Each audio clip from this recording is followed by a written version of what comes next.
Herkese merhaba arkadaşlar, kanalımıza hoş geldiniz. Mert Ramazan Demir ve Afra Saraçoğlu bu hafta magazin dünyasında zirvede yerleşti.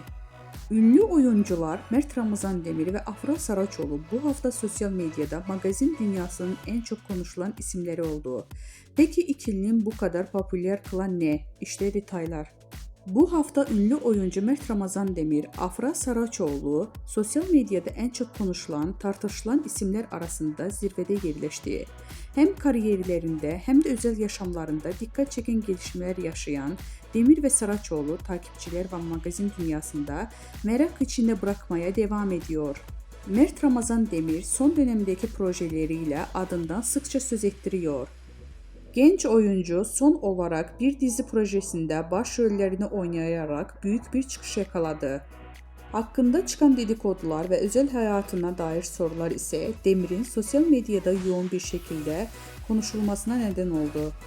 Öyle ki Demir'in hem sahnede performansı hem de gizemli özel hayatı hayranları tarafından büyük bir ilgiyle takip ediliyor.